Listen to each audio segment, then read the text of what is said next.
Trump की धमकी को लेकर ईरान लाल आंखें दिखा रहा है। फ्रांस ने ईरान और सऊदी की फ्लाइट्स रोक दी हैं।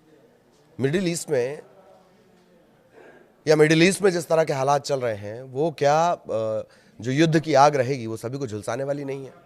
बड़ा सवाल बना हुआ है। मिडिल ईस्ट धधकेगा तो आंच सब पर आएगी। भारत पर भी इसका जाहिर तौर पर असर होगा। और क्या ऐसे हालात हो चले हैं कि अगर अमेरिका ने एक भी गोली चलाई तो ईरान इससे युद्ध समझेगा, क्योंकि ईरान तो बातें इसी तरह की कर रहा है। ईरान की छाती पर टॉमहॉक मिसाइल तान दी गई और खामनेई अंडरग्राउंड हुए। अब क्या करने जा रहा है अमेरिका? IRGC कमांडर क्यों कह रहे हैं कि ईरान की उंगली ट्रिगर पर है? खामनेई को हाथ लगाया तो ट्रंप के आगे खड़े हो जाएंगे 88 नए खामनेई, पूरे मिडिल ईस्ट को जलाकर खाक कर देंगे। ये क्या प्लान है? क्यों इस तरह की बातें हो रही हैं? और क्या स्थितियां वाकई इतनी गंभीर हो चली? इन्हीं सब सवालों के जवाब खोजेंगे। नमस्कार, आपके साथ में ललित प्रजापति। अमेरिका और ईरान के बीच फिर से तनाव तेज हो गया है। ट्रंप ने मिडिल ईस्ट में एक बड़ा नौसैनिक बेड़ा भेजने की बात कही है। इसे लेकर बहुत सारी रिपोर्ट्स भी सामने आई हैं।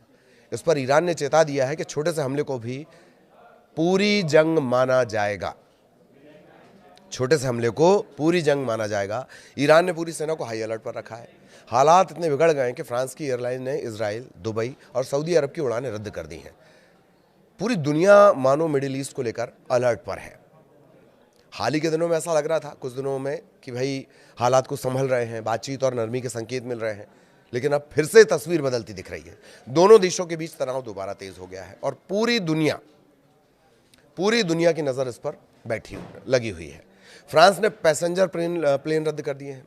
अमेरिकी राष्ट्रपति डोनाल्ड ट्रंप ने शुक्रवार को ऐलान किया कि मिडिल ईस्ट की तरफ अमेरिकी नौसेना का एक बेड़ा भेजा जा रहा है। इसे उन्होंने आर्माडा करार दिया है। Armada USS Lincoln, Abraham Lincoln को कहा जाता है। इसके जवाब में ईरान का रुख और कड़ा है। उसने साफ कर दिया कि किसी भी प्रकार का हमला हो उसे हम पूर्ण युद्ध के रूप में देखेंगे। वो छोटा हो, सीमित हो, तो भी उसे पूरी जंग माना जाएगा। रिपोर्ट के मुताबिक इजराइल ने अपना हवाई क्षेत्र खाली कर दिया है और इलाके में अमेरिका का बड़ा युद्धपोत USS अब्राहम लिंकन और दूसरी सैन्य ताकतें मौजूद हैं। ये हालात बता रहे हैं कि क्या कुछ बड़ा होने वाला है। ये इशारा कर रहे हैं। एक एक कर विस्तार से भी आपको बताएंगे। ईरान के एक वरिष्ठ अधिकारी ने कहा है कि अमेरिका का सैन्य जमावड़ा सीधे तौर पर खतरा है। उन्होंने चेतावनी दी कि अगर हमला हुआ तो ईरान अपने पास मौजूद हर ताकत से जवाब देगा। उनका यह भी कहना था कि चाहे कोई भी स्ट्राइक हो, कोई उसे सर्जिकल कहा जाए या सीमित कहा जाए, वो हमारे लिए पूरी जंग होगी और जवाब भी उसी स्तर का होगा। यानी ईरान कहना चाह रहा है कि अमेरिका की तरफ से एक भी गोली चलाई गई तो वो उसे पूरा युद्ध मान लेगा। ट्रंप के बयान के बाद अमेरिकी मीडिया में इस तरह की खबरें आई कि aircraft carrier Abraham Lincoln, 3 missile से लैस युद्धपोत और F-15 fighter jet middle east की तरफ भेजे जा रहे हैं। इसके जवाब में ईरान ने अपनी सेना को हाई अलर्ट पर रख दिया। ईरानी अधिकारी ने कहा है कि उन्हें उम्मीद है कि यह जमावड़ा असली टकराव के लिए नहीं है, लेकिन सेना हर हाल के लिए तैयार है। इसी बीच जो ईरान के सैन्य नेता हैं, उन्होंने भी सख्त लहजा अपना लिया है। ईरानी सेना के प्रवक्ता ने कहा कि अगर सर्वोच्च नेता अयातुल्लाह खामेनेई के खिलाफ कोई ठोस कदम उठाया गया या कोशिश की गई तो नतीजे बहुत खतरनाक होंगे। रिवॉल्यूशनरी गार्ड्स के कमांडर ने कहा है कि ईरान की उंगली ट्रिगर पर है। खबर यह भी है कि अमेरिका की बढ़ती सैन्य तैनातियों के बीच ईरान के जो सर्वोच्च नेता हैं Ayatollah Ali Khamenei underground shelter में वो चले गए हैं। इस तरह की खबरें हैं। इसने क्षेत्रीय तनाव को और गहरा कर दिया है। खामेनेई ने संभावित अमेरिकी हमले की आशंका के चलते तेहरान में एक विशेष सुरक्षित बंकर में शरण ले ली है। इसी बीच ईरानी सत्ता के भविष्य को लेकर अटकलें तेज हो गई हैं। कुछ मीडिया रिपोर्ट्स और सूत्रों के हवाले से दावा किया जा रहा है कि खामेनेई के जो तीसरे बेटे हैं, सत्ता संचालन की जिम्मेदारी उन्हें सौंप दी गई है। हालांकि इन खबरों की ईरानी सरकार की तरफ से कोई आधिकारिक पुष्टि नहीं की गई है। ईरान इंटरनेशनल की रिपोर्ट में ईरानी सरकार के 2 करीबी सूत्रों के हवाले से कहा गया है कि सुरक्षा कारणों से ऐसा किया गया है। ऐसा तब किया गया जब तेहरान वाशिंगटन के बीच तनाव एकदम चरम पर है। दोनों तरफ से लगातार बयानबाजी है। बयानबाजी भी क्या है, बमबाजी है वो बयानों की। अगर अमेरिका की सैन्य तैनाती को थोड़ा विस्तार से देखें तो पश्चिम मीडिया के मुताबिक अमेरिका ने मध्य पूर्व में एक और परमाणु पनडुब्बी तैनात की है जो करीब 150 टॉमहॉक क्रूज मिसाइलों से लैस बताई जा रही है। ये पनडुब्बी अमेरिका नौसैनिक बेड़े में शामिल हुई हैं, जिनकी अगुवाई विमान वाहक पोत अब्राहम लिंकन कर रहा है। इस कैरियर स्ट्राइक ग्रुप में 4 फाइटर स्क्वाड्रन शामिल हैं और ये अरब सागर की तरफ बढ़ रहा है। इसके अलावा लंबी दूरी की जो टॉमहॉक मिसाइलों से लैस अमेरिकी विध्वंसक जहाज है वो भी तैनाती का हिस्सा बताए जा रहे हैं। इन खबरों के सामने आने के तत्काल बाद इस सैन्य गतिविधि पर ईरान ने कड़ा रुख अपनाया था। ईरान के रक्षा मंत्रालय के प्रवक्ता हैं ब्रिगेडियर जनरल रेजा तलैनिक, उन्होंने ये दावा किया कि इजराइल के साथ जून में जो 12 दिन का करीब संघर्ष हुआ था उसके बाद से ईरान की जो मिसाइल क्षमता वो पहले से कहीं अधिक मजबूत हुई है। उन्होंने कहा कि उस संघर्ष से मिले सबक के आधार पर ईरान ने अपनी मिसाइल रक्षा प्रणाली को मजबूत किया है। बीच में ये खबरें भी आई कि मिसाइलों का उत्पादन बम्पर तरीके से ईरान में बढ़ा दिया गया, घरेलू उत्पादन बढ़ाया गया। उनके मुताबिक संख्या और गुणवत्ता दोनों के लिहाज से ईरान की मिसाइल की जो शक्ति है अब वो पहले से ज्यादा है। कई मीडिया रिपोर्ट्स में दावा किया जा रहा है कि ईरान की सत्ता को उखाड़ फेंकने के लिए ट्रंप ने एक ब्लूप्रिंट भी तैयार कर लिया है। किस तरह का एक ब्लूप्रिंट है उसे समझिए कि जिस तरह वेनेजुएला के निकोलस मादुरो के साथ किया गया वही खामेनेई के लिए भी लिखा जा रहा है, मतलब प्लान किया जा रहा है। मादुरो 2.0 को अंजाम दिए जाने की बात कही जा रही है। जानकार कहते हैं कि ट्रंप ईरान से कोई वॉर करने के मूड में नहीं है, बस चाहते ही हैं कि ईरान का पूरा ढांचा नष्ट हो। वो नहीं चाहते कि ईरान का पूरा ढांचा नष्ट हो, तबाही विध्वंस ऐसा कुछ नहीं, सिर्फ सुप्रीम लीडर को हटा दिया जाए और उनकी जगह अपनी पसंद का मोहरा बिठा दिया जाए। ठीक ऐसा ही वेनेजुएला में भी हुआ था। राष्ट्रपति को आप वहां से उठा के ले आए और फिर जो अमेरिकी पसंद के प्रशासक थे वो वहां बैठा दिए गए। लेकिन क्या ईरान की वाकई वेनेजुएला से तुलना की जा सकती है? ईरान कोई वेनेजुएला है नहीं, ये एक बारूद का ढेर है जिससे अगर अमेरिका ने खामेनेई को हटाया तो वहां संवैधानिक संकट पैदा हो जाएगा। ईरान का संविधान कहता है कि 88 कट्टरपंथी मौलवियों वाली असेंबली ऑफ एक्सपर्ट्स ही नया लीडर चुनेगी।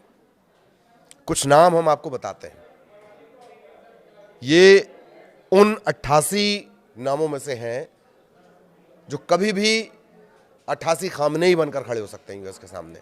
कुछ नाम जो चर्चाओं में, मोहम्मद मेहदी मीर बाघेरी, वो धड़ा जो ये मानता है कि ईरान को अब परमाणु बम बना ही लेना चाहिए। मुस्तफा खामेनेई सुप्रीम लीडर का बेटा है जिसे सेना यानी IRGC का समर्थन भी है।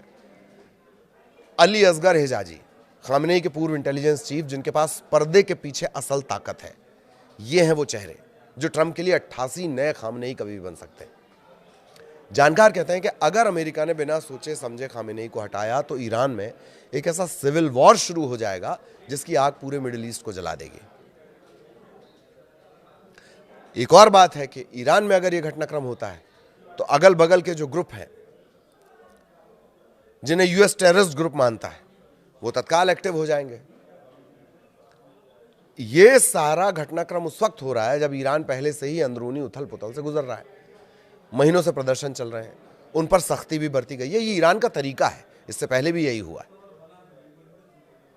और एक और बड़ी बात कि ईरान को वेनेजुएला, जब हम जिक्र कर रहे थे कि वेनेजुएला नहीं समझा जा सकता, 17 साल में कई बार कोशिश हुई है ईरान पर तख्ता पलट, सेना पलट, जो तख्ता पलट है इसकी, लेकिन IRGC का पावर, विपक्ष के पास किसी चेहरे का ना होना, खामनेई की जबरदस्त पकड़ लोगों के बीच भी, बासिज जो उनका एक ग्रुप है जो आम लोगों के बीच आम तरह से रहता है, ये वो की पॉइंट है जिन्होंने 17 साल में कई बार जो तख्ता पलट की कोशिश हुई उसे नाकाम कर दिया है।